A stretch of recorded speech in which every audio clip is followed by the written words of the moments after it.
Imagine करो आप एक इंडोनेशियन मुस्लिम वेडिंग अटेंड करते हो। निकाह सेरेमनी हो रही है, इमाम दुआ करवा रहा है और कुरान की तिलावत की आवाज़ हॉल में गूंज रही है। सब कुछ बिल्कुल वैसे ही लगता है जैसे दुनिया की किसी भी मुस्लिम वेडिंग में होता है। लेकिन कुछ ही देर बाद सीन थोड़ा चेंज हो जाते हैं। ट्रेडिशनल जैवनीज म्यूजिक स्टार्ट हो जाता है और कल्चरल डांस भी सेलिब्रेशन का पार्ट बन जाता है। कुछ लोग ट्रेडिशनल इंडोनेशियन कॉस्ट्यूम्स में होते हैं और कुछ हिजाब पहने हुए होते हैं और कुछ बिल्कुल मॉडर्न स्टाइल में। फिर भी सब एक ही इवेंट का हिस्सा है और किसी को ये अनयूजुअल नहीं लग रहा होता। यogyakarta जो इंडोनेशिया का एक फेमस सिटी है, उसके गांव में शादी हो रही होती है और वहां कुरान रेजिटेशन भी होती है और साथ ही जैवनीज ट्रेडिशनल डांस भी परफॉर्म हो रहा होते हैं। बाली के पास कुछ आइलैंड्स पर मुस्लिम फिशरमैन जो होते हैं ना, वो अपनी बोट्स लॉन्च करते वक्त लोकल सी ब्लेसिंग्स का रिचुअल परफॉर्म करते हैं। हाँ, दुनिया के कई मुस्लिम कंट्रीज में ये सीन थोड़ा सरप्राइजिंग लग सकता है। तो फिर सवाल ये है, इंडोनेशिया में इस्लाम इतना डिफरेंट क्यों प्रैक्टिस किया जाता है? देखो, इंडोनेशिया दुनिया का सबसे बड़ा मुस्लिम मेजॉरिटी कंट्री है।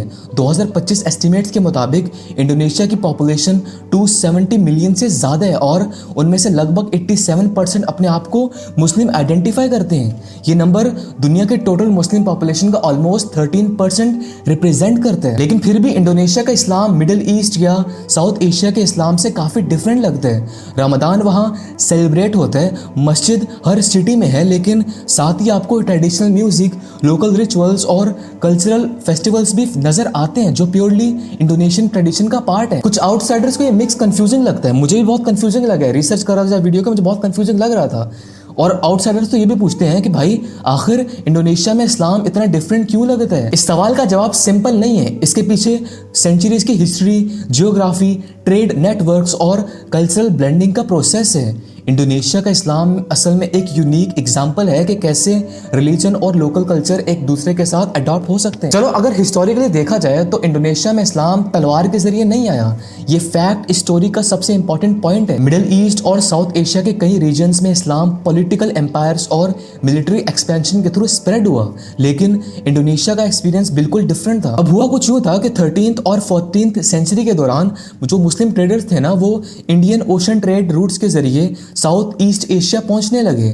ये ट्रेडर्स जो थे वो प्राइमरीली गुजरात, यमन और पर्शिया से आते थे। उस वक्त इंडोनेशिया एक सिंगल कंट्री नहीं था, ये थाउजेंड्स आइलैंड्स का रीजन था जहां हिंदू, बुद्धिस्ट किंगडम्स और लोकल नेचर और स्पिरिचुअल बिलीफ्स एग्जिस्ट करते थे। श्रीवैजिया और मजापाहित जैसे पावरफुल एम्पायर जो थे वो समुद्री एम्पायर थे जो ट्रेड रूट्स को कंट्रोल करते थे। मुस्लिम ट्रेडर्स जब सुमात्रा और जावा के पोर्ट्स पर आए तो उन्होंने लोकल कम्युनिटीज के साथ ट्रेड रिलेशंस बिल्ड किए। ग्रेजुअली कुछ ट्रेडर्स ने लोकल वुमेन से मैरिजेस कर ली, शादी कर ली। इसी कल्चरल इंटरेक्शन के थ्रू इस्लाम स्लोली स्प्रेड हुआ।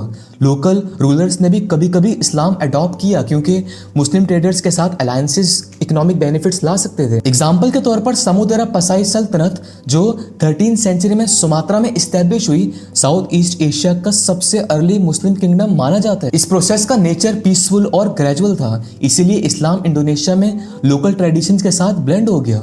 ये ब्लेंडिंग आज भी विजिबल है। इंडोनेशियन इस्लाम में अरेबिक इन्फ्लुएंस भी है और स्ट्रॉन्ग लोकल आइडेंटिटी भी। इंडोनेशिया का इस्लाम समझने के लिए कल्चरल डाइवर्सिटी को समझना भी बहुत ज्यादा जरूरी है।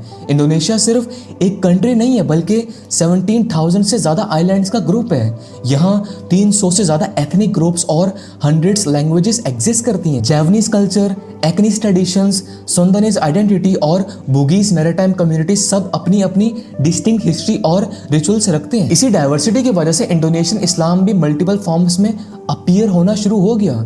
जावा आइलैंड पर एक कॉन्सेप्ट फेमस है जिसे अबैंगन कल्चर कहा जाता है। ये आपको पता है क्या होता है? ये जैवनीज मुस्लिम आइडेंटिटी का एक फॉर्म है जहां इस्लामिक बिलीव्स और ट्रेडिशनल स्पिरिचुअल प्रैक्टिसेस एक साथ एग्जिस्ट करते हैं। ये उस टर्म का नाम है। एक अमेरिकन रिसर्चर थे जिनका नाम था क्लिफर्ड गीट्स।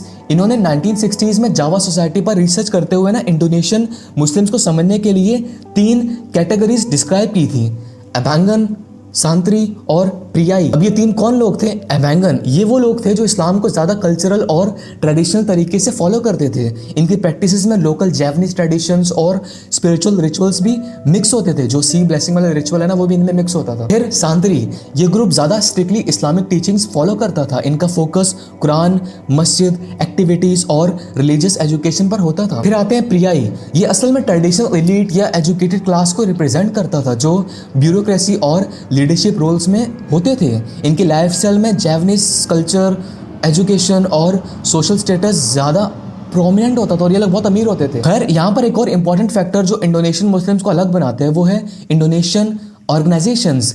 एनयू और मोहम्मदिया ये इंडोनेशिया की सबसे पावरफुल इस्लामिक ऑर्गेनाइजेशंस हैं। एनयू के मेंबर्स का नंबर जो है वो 90 मिलियन से ज़्यादा एस्टिमेट किया जाता है। अब एनयू काम क्या करती है? एनयू का जो अप्रोच है ना वो जनरली बहुत ट्रेडिशनल और टॉलरेंट माना जाता है, मतलब बर्दाश्त करने वाली है ये लोकल कल्चरल ट्रेडिशंस को इस्लाम के साथ कंपैटिबल समझती है। और दूसरी तरफ मोहम्मदिया स्लाइटली मॉडर्न और रिफॉर्म वाली अप्रोच रखती है और रिलीजियस एजुकेशन और सोशल सर्विसेज पर फोकस करती है। दोनों ऑर्गेनाइजेशंस इंडोनेशियन सोसाइटी में स्कूल्स, हॉस्पिटल्स और यूनिवर्सिटीज रन करते हैं। इसलिए इंडोनेशियन इस्लाम का स्ट्रक्चर सिर्फ मस्जिद तक लिमिटेड नहीं है, ये सोशल इंस्टीट्यूशंस और एजुकेशन नेटवर्क्स के थ्रू भी शेप होते हैं। खैर आपको बताता चलो कि इंडोनेशिया की डेली लाइफ में इस्लाम का एक्सप्रेशन काफ़ी फ्लेक्सिबल और डाइवर्स नजर आते हैं।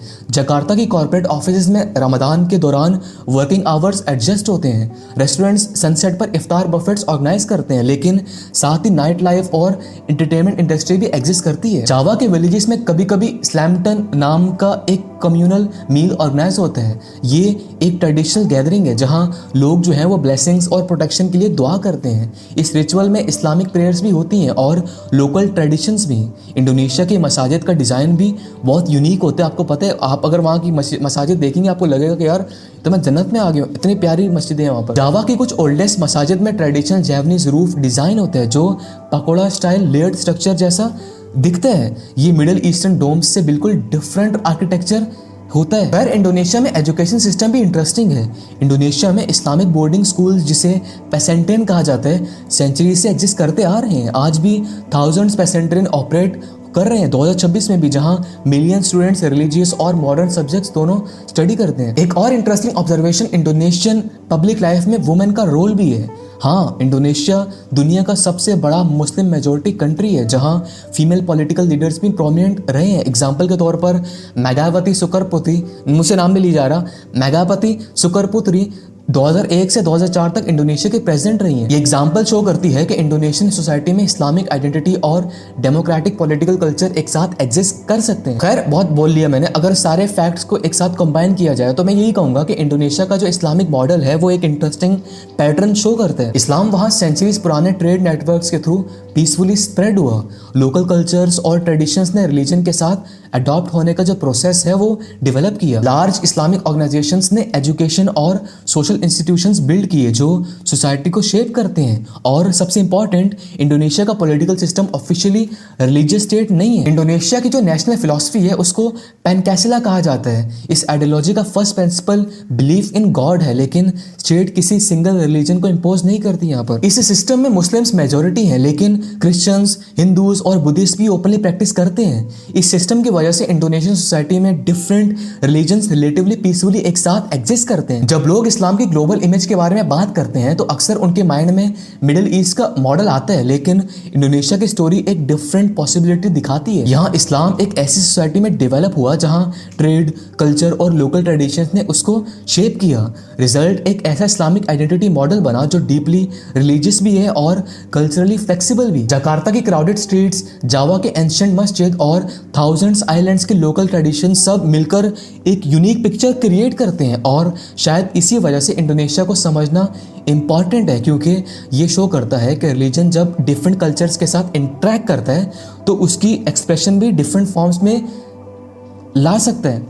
पता नहीं मैंने क्या बोला, लास्ट लाइन समझ जाना आप। बाय।